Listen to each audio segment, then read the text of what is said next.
Tampa. Thank you so much, Chloe. You guys look like you're so far away you may be in Delaware. Great to see you all. Thanks for so many of you being here. As my mother would say, God love you all. Chloe, thanks for sharing your story and for all that you do.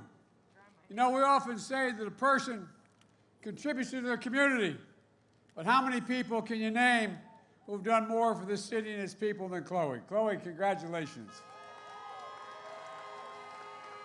Turning abandoned buildings and dangerous lots into places of life and hope, making sure that bringing the community together to build homes for local families and helping young people around Tampa learn job skills and instill pride and purpose in neighborhoods that have been left behind, and laying the groundwork for economic opportunity that endures through generations. That's the sort of work that changes the world. So thank you, Chloe. Thank you. I also want to thank all the other speakers here tonight, including your remarkable mayor. Jane, you're something else, kid. Thanks for the passport into town. I appreciate it. And my friends, and they are my friends, Congressman Charlie Crist. John, you were there in the beginning, Charlie. Thank you, pal. Thank you, thank you, thank you. And Kathy Castor, her district. I sought permission to come. She said, okay. Thanks, Kath. And Alan Cohn, who we've got to send to Congress. And I just spent some time with one of my best buddies, a guy I served with for a long time in the United States Senate, Bill Nelson. I haven't served with anyone with more character, courage, and decency than Bill. And his daughter Nan and his son Billy, as well as amazing Grace, was with him. She's something else, isn't she? Look, folks, 5 days left. 5 days. But who's counting, right? But who's counting? Scranton? I got a Scranton sign here. I don't know, man. I'm getting Wilmington. I'm getting confused here, man. Millions of Americans have already voted. Over 75, I'm told. 75 million. And millions more are going to vote before this is over. And I believe when you use your power, the power of the vote, we literally are going to change the course of this country for generations to come. We're going to do it both at home and abroad, right here in Florida with all of you. You're the ones who built this country. CEOs in Wall Street didn't build this country. You did. No, not a joke. I've been saying this for years. Middle-class people did. Hard-working folks. And unions built the middle class, I might add. And you're the ones who are going to save this country. Look, I said I got in this race for 3 reasons a year ago. A little over a year. And I meant it. The first was to restore the soul of this country. This is not who we are. It's not who we are. We're more decent, honorable. We're more respectful. We're better people than we're being seen from this administration. Second reason was to restore the backbone of this country, the middle class, and bring everybody along this time. And thirdly, to unite this country. We have to unite us in these final days.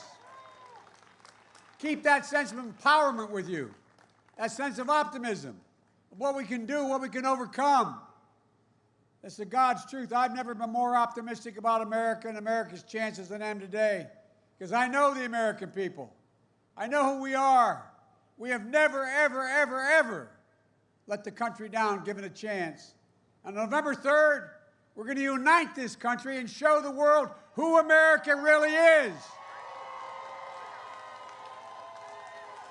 I mean it. I know it's hard. Over these past few months, it's been so much pain, so much suffering, so much loss in America. More than 225,000 people dead. 225,000. The estimates are, if we'd acted responsibly, there'd be 160,000 fewer dead than there are today. Because of COVID-19, we're now past the 9 million mark of people infected. More than 16,000 16,000 people in Florida have been lost. And millions of people are out of work, on the edge. They can't see the light at the end of the tunnel. It's like that old bad joke of my generation. It's a freight train, because that's what happens if he stays in office. Donald Trump has given up. Over the weekend, the White House Chief of Staff said, and I'm quoting, "We're not going to control the pandemic." It's obvious he's not. At the debate last week with Trump, he said, we're rounding the corner. It's going away. We're learning to live with it. Well, remember what I told him? He's asking us to learn to die with it. That's what's happening. Donald Trump has waved the white flag, abandoned our families, and surrendered to this virus. But the American people never give up. We never give in. And we surely don't cower, and neither will I. Donald Trump just had a super spreader event here again. They're spending more than just coronavirus. He's spreading division and discord. We need a president who's going to bring us together, not pull us apart. I'll put in plan a place to deal with this pandemic responsibly, bringing the country together around testing, tracing, masking. Leading doctors in America, including Trump's own CDC director and Dr. Fauci last week, said that if we just wore a mask between now and the end of the year, we'd save 100,000 lives. Folks, that's not a political statement. It's a patriotic duty, for God's sake. But still, Donald Trump refuses to listen to science. And we shouldn't be politicizing the race for a vaccine. We should be planning for its safe use and free and equitable distribution, providing PPE for national standards for schools, businesses to open safely. I laid out a plan back in May how to do that, bringing together Republicans and Democrats to deliver economic relief that's already been passed by the Democratic House of Representatives for working families, for schools and businesses. I've said it before, I'm not going to shut down the economy. I'm not going to shut down the country. I'm going to shut down the virus.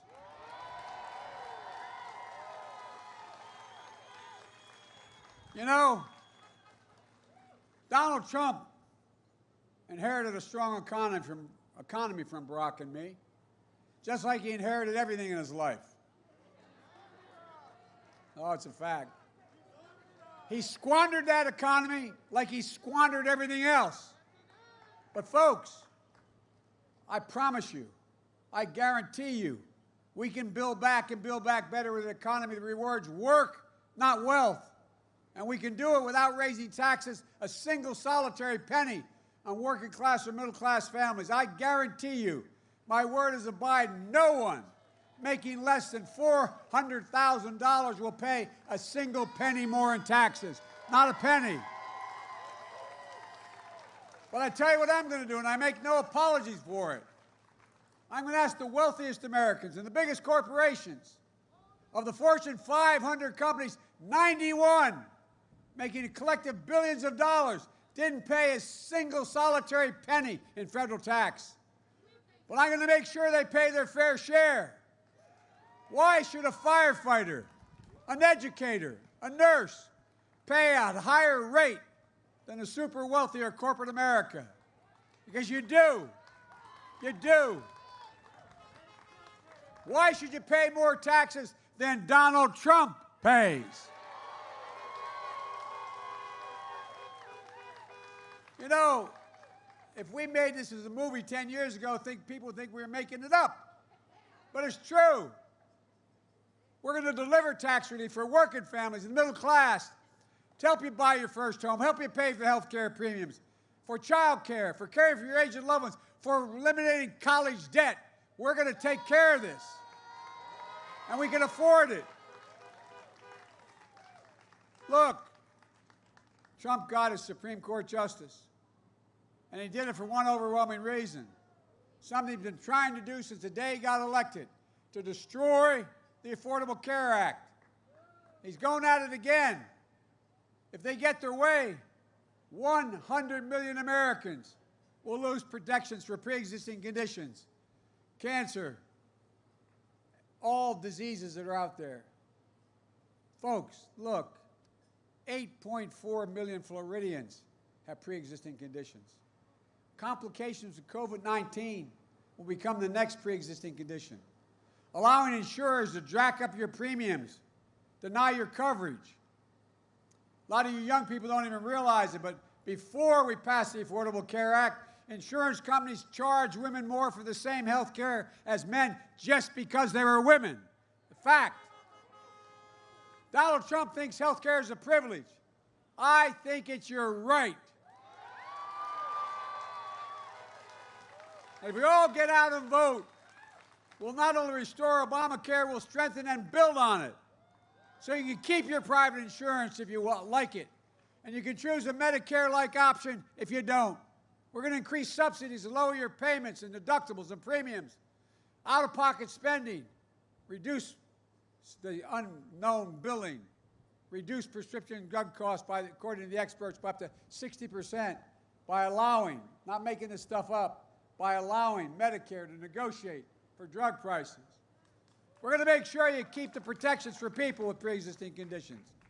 We're going to protect Social Security and Medicare, which they've been trying to cut for years. Meanwhile, the Social Security actuary, the guy who runs it, says the plan, like Donald Trump says he wants to institute if he gets reelected, he says will bankrupt Social Security by 2023. As my wife would say, Google it. You'll see what I'm telling you. You got that right, pal. He said Trump is bankrupt. By the way, he probably is. He owes $400 million to somebody. Anyway. Folks, we have to vote. We have to vote for our military families. No, not a joke. Folks, of all the things Donald Trump has said, nothing has bothered me worse than the way he's spoken to those who served in uniform. He called them losers and suckers. My deceased son, Beau Biden, who won the Bronze Star, the Conspicuous Service Medal, and other awards, volunteered to go to Iraq for a year, gave up his Attorney General job to go with his unit.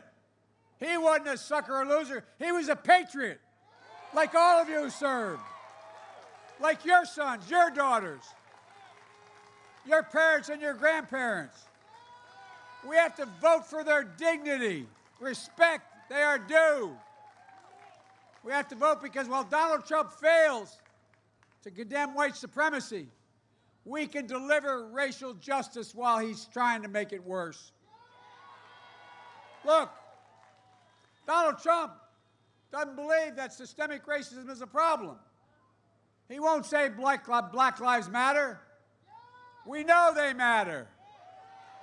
That's why a season of protest has broken out across the nation. But by the way, protesting is not burning or looting. Violence must never be a tactic tolerated, and it won't. But these protesters are in a cry for justice. The names of George Floyd, Breonna Taylor, Jacob Blake will not soon be forgotten. Not by me, not by us, not by this country.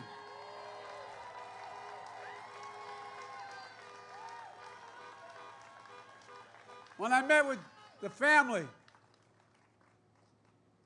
his little daughter looked at me. She's only about 7 years old. And I knelt down to talk to her and the family. She looked at me, she said, Mr. Vice President, my daddy is changing the world. Well, guess what? The inspiration coming from her daddy and what happened. This new wave of justice in America, but true justice is also more than just dealing with abuse. It's about economic justice.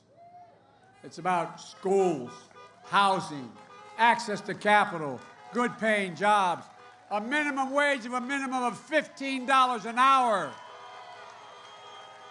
financial stability, giving families of color a real shot to own their own homes, start a small business, send a child to college debt-free so we can build wealth and pass on opportunities through generations like we did, like so many middle-class families have in the past. But we have to vote to ensure the full promise of this country. We have to vote to meet the challenge of climate crisis, because you know in Florida, it is a crisis. We've all seen the impact more than most. Devastating hurricanes that lay waste to whole communities. Economic toll is astounding, and it grows every year. But the human toll is worse. Lost lives, lost homes, small businesses shattered. First responders put at risk. From the West Coast burning, the middle part of the country flooding. Donald Trump, when he thinks climate change, he says hoax. Well, guess what? Speaking of hoaxes, remember what he said about these increasing violent hurricanes and the frequency? He actually said maybe we should detonate a nuclear bomb over the Atlantic. By the way, the same stable genius that said the biggest problem we had in the Revolutionary War is we didn't have enough airports. Whoa. Yo, man, I tell you what. Look, his answers to families in Puerto Rico struggling through Hurricane Maria what did he do? Toss rolls of paper towels at them. He doesn't have any real answers. We know we can do something about it. While combating climate change means jobs, we can unleash American ingenuity in manufacturing and build a stronger and more climate-resistant nation, creating millions of new high-paying jobs. We can change the path we're on. We've got to act now. Time is running out. This country can't afford 4 more years of Trump, who thinks he's only responsible to the people who voted for him. I don't see the presidency that way. I see as an American. I'll run as a proud Democrat. But guess what? It's starting to rain. I'm going to shorten this for you all. I don't see America that way. In 2008 and 2012, you placed your trust in Barack and me. Well, guess what? Each day we were in office, we worked for you, the entire country. It was never about red states or blue states, always about the United States of America. I was reminded of that last month when I visited Gettysburg. Folks, you know what? When I went to Gettysburg to make that speech, Abraham Lincoln said, "A house divided cannot stand." Well, a nation divided cannot stand. I was reminded of that earlier this week. Ladies and gentlemen,